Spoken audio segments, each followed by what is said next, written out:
L'esplanade du ministère de la Défense Noire de Monde ce week-end à Brazzaville. Et c'est à l'occasion du rendez-vous annuel du réveillon des armées. Plusieurs personnalités étaient présentes, au rang desquelles le Premier ministre chef du gouvernement Clément Mwamba et le chef d'état-major de l'armée congolaise Guy Blanchard Okoye. Et c'est à 15h30 très exactement que le président de la République Denis Sassou Nguesso et madame arrivent sur les lieux. Après avoir pris place à la tribune d'honneur, la parole est donnée au chef d'état-major de l'armée congolaise. Il va présenter le rapport de la force publique.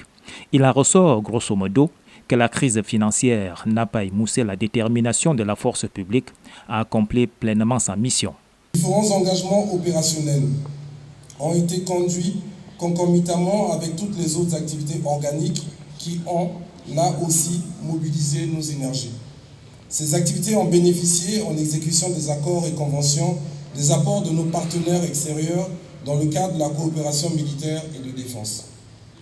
En dépit de la conjoncture financière, économique et internationale préoccupante, les actions de coopération structurelle et opérationnelle sont des témoignages de l'excellence des relations bilatérales avec les armées sœurs et de la reconnaissance des capacités opérationnelles de la police, de la gendarmerie nationale et des forces armées congolaises.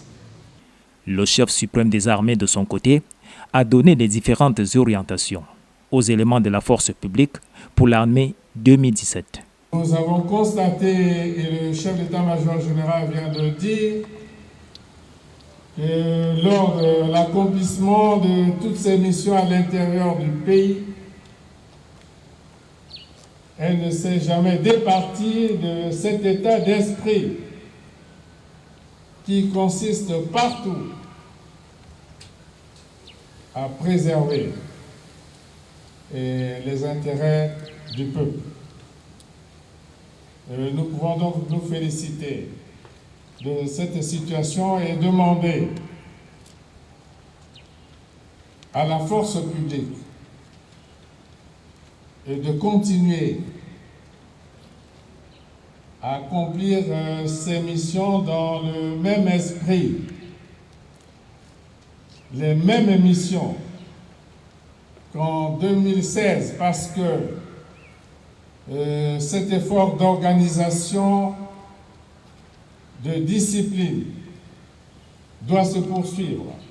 Mais il faut également s'armer d'une dimension morale pour l'année 2017 en question, comme l'a précisé le président congolais, avant d'ajouter que le gouvernement va s'employer à tout mettre en œuvre pour que la force publique congolaise joue pleinement son rôle. Une cérémonie qui prendra fin avec cette image, l'image d'un président congolais en parfaite communion avec les éléments de la force publique.